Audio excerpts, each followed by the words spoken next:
semuanya, selamat malam. Selamat mendengarkan cerita yang telah saya alami ketika saya bangun di waktu malam. Di sini saya akan menceritakan pengalaman pribadi saya ketika terbangun di waktu malam hari. Pada waktu itu di tahun 2020, saya terbangun di waktu jam 1 malam. Ketika itu saya langsung pergi menuju kamar mandi karena perut saya sakit. Ketika saya menuju kamar mandi, saya mengalami berbagai keanehan. Entah itu seperti merasa diikuti, diganggu, dan ada yang memperhatikan saya. Waktu itu saya hanya menghiraukannya karena saya tahu di dunia ini kita tidak hidup sendiri. Kita hidup berdampingan dengan makhluk lain dari dua alam. Maka dari itu saya biarkan saja. Tetapi ketika saya menuju kamar mandi, itu terasa seperti ada yang mengikuti saya. Saya menoleh ke belakang dan benar saja di situ hanya ada seekor cicak yang membuat kekacauan seperti menjatuhkan apa. Terus setelah dari itu saya langsung lanjut pergi ke kamar mandi.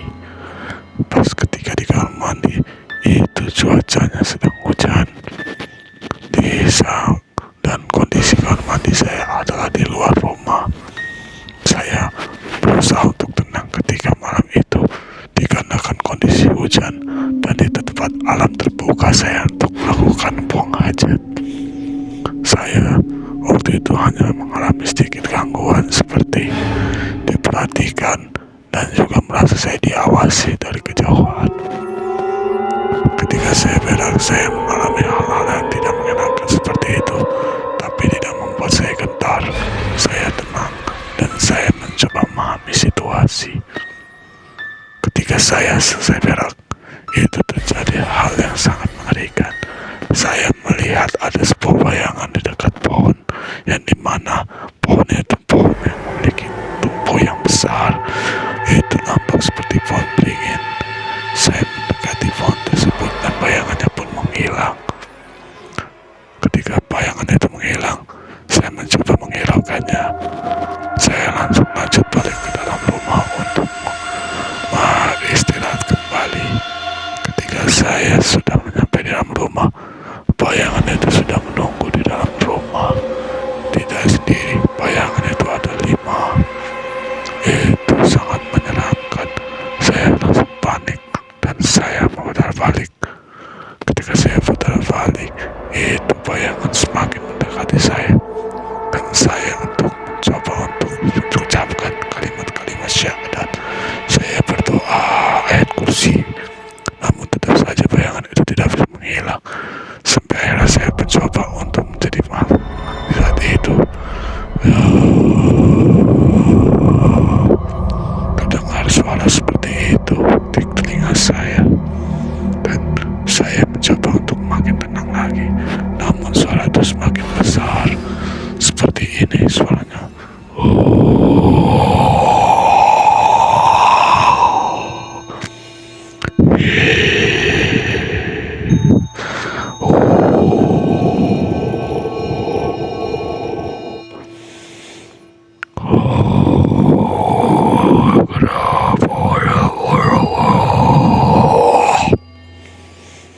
Saya waktu itu mencoba tidak panik sedikit pun.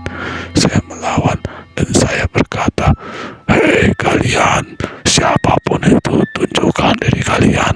Saya tidak pernah takut kepada siapapun kecuali kepada Allah Subhanahu wa Ta'ala."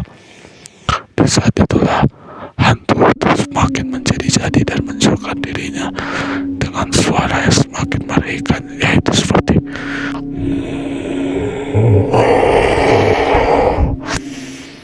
pergi dari sini, pergi,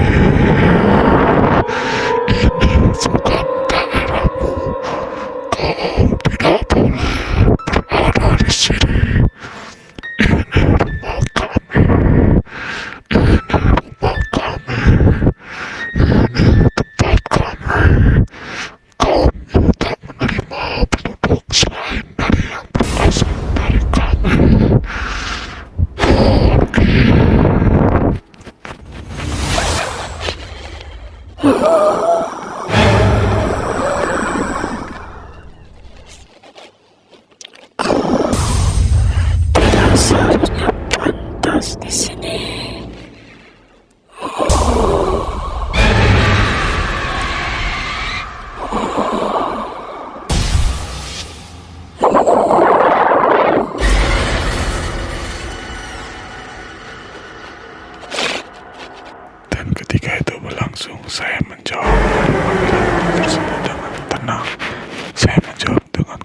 syahadat dan juga mengucapkan ayat kursi, dan dia perlahan-lahan menghilang, mengikuti dengan suara angin yang mulai timbul.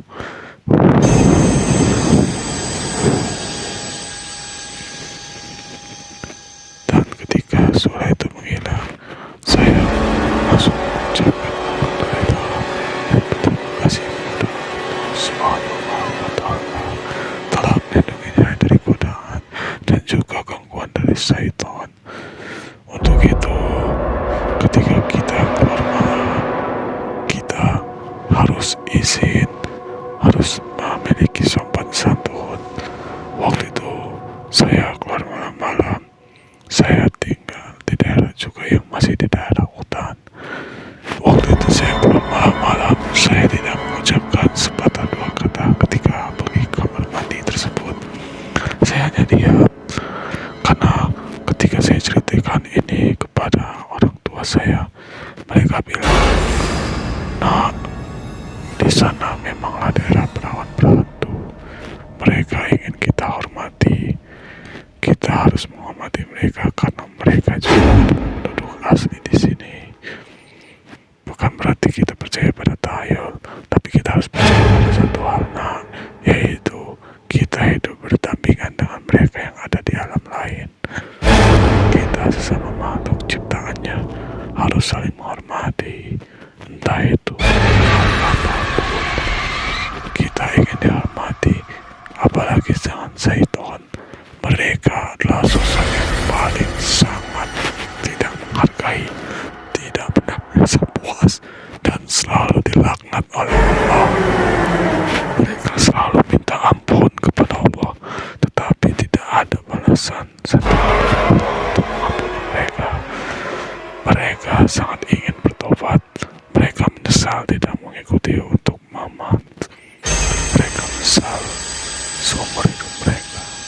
Untuk itu, kepada semua pendengar ini, marilah kita untuk selalu mengucapkan syukur, mengucapkan astagfirullah, mengucapkan hal-hal yang dilarang, mengucapkan hal-hal yang tidak dilarang, dan mengucapkan hal yang baik untuk mendapatkan kehidupan yang baik ke depannya. Saya sebagai pembawa cerita di hari ini ingin mengucapkan terima kasih telah mendengar cerita yang saya buat. Semoga Anda semua yang mendengar cerita ini mendapatkan sebuah pengalaman terbaik, yang dimana saya ingin mengatakan Assalamualaikum warahmatullahi wabarakatuh.